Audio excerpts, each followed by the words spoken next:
Bom dia, vamos falar sobre o cálculo do Produto Interno Bruto, o PIB, né? O PIB é o valor de mercadorias de todos os bens e serviços finais produzidos dentro de um país de um dado período de tempo. Ou seja, o PIB ele é delimitado por duas coisas bem fortes. Uma que é o espaço geográfico e outra que é o espaço temporal. Então, o PIB do estado de São Paulo durante o ano de 2010, tá? Esse é um valor, uma região e um tempo, certo? Naturalmente a gente fala do PIB como sendo um anual, né? Mas o PIB ele pode ser localizado por um PIB de uma semana, PIB de curto prazo. Vamos ver, a produção é calculada em preço de mercado, ou seja, a gente analisa baseado nos preços do mercado. Ela contabiliza apenas o valor dos bens finais e não bens intermediários. O valor é contado apenas uma vez. Vamos pegar um exemplo de um carro. É, o carro ele tem lá o pneu, ele tem lá o chassi. Isso, quando ele vai sendo montado, ele chega no valor na concessionária. Então, o que eu vou fazer para ver qual é o PIB, né? O PIB do nosso carro. Eu vou pegar o valor do pneu, o valor do chassi, vou somar com o valor final do carro? Não. Eu vou só na concessionária e vou perguntar quanto é esse carro. Ela vai lá e falar 100 mil. Então, o PIB meu vai ser 100 mil. Eu não vou contar as etapas intermediárias, né? Ele inclui tanto bens tangíveis, né, como alimento, vestuário, carros, como serviços intangíveis, corte de cabelo, limpeza de casas, consultas médicas. Então, serviços intangíveis que são mais subjetivos, né, serviços de advocacia, algumas coisas assim, eles são estimados, né? O que mais que nós temos? Ele inclui bens e serviços produzidos no presente, não contando transações envolvendo bens produzidos no passado. Então, vamos pegar o nosso exemplo do carro. Se a gente tem um carro que foi produzido há 10 anos atrás, ele é um Fusquinha. Lá, o Fusquinha está lá andando. Esse Fusquinha, ele conta no PIB de 1980. Ele não vai contar no PIB de 2020, 2030. Ele vai contar no ano que ele foi produzido.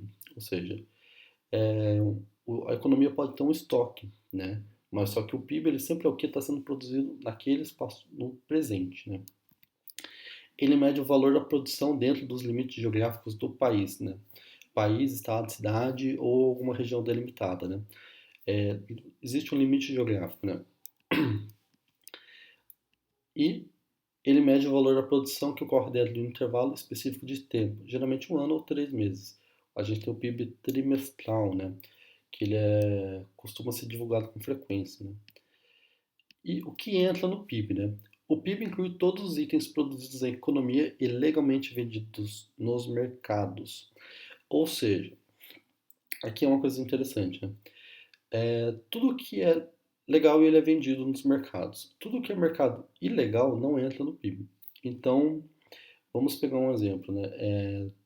As drogas. De uma forma geral, quando elas são ilegais, elas não entram no PIB.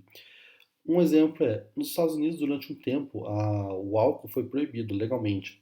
Então, toda a produção de álcool ela era ilegal, ou seja, o PIB ele era menor. Depois que o álcool voltou a ser legalizado, o PIB aumenta.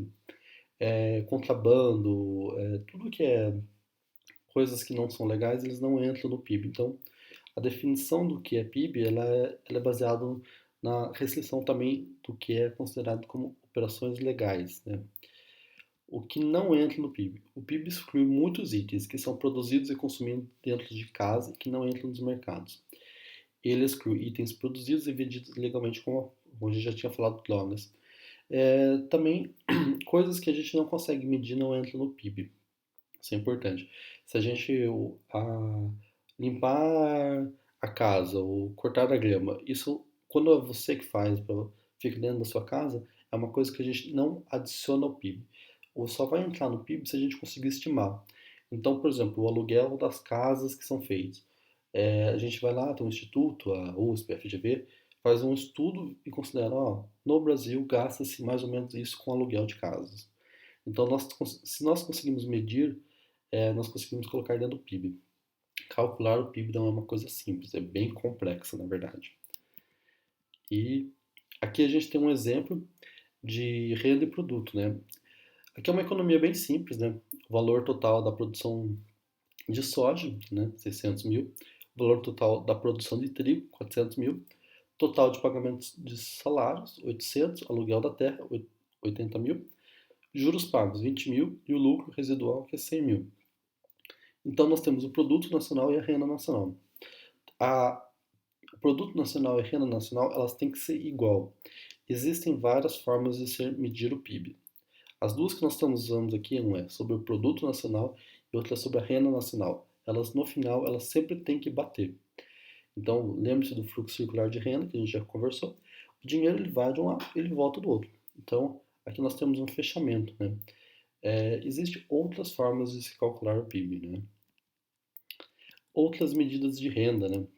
Nós temos o Produto Nacional Bruto, o Produto Nacional Líquido. Aqui, o Produto Nacional está relacionado às pessoas, né? Países que exportam muita gente, caso dos Estados Unidos, que tem várias pessoas em várias bases militares fazendo negócio ao redor do mundo, às vezes usam o Produto Nacional Bruto, é o que as pessoas que estão lá pelo mundo estão produzindo, né? O Produto Nacional Líquido Produto Nacional Bruto é o total, o líquido é a diferença, né? A renda nacional, a renda pessoal disponível também são outras variáveis, mas nesse curso de introdução a gente não vai entrar nelas, tá? Então o conceito de PIB é relativamente simples, né? Ele é geográfico e com uma limitação temporal.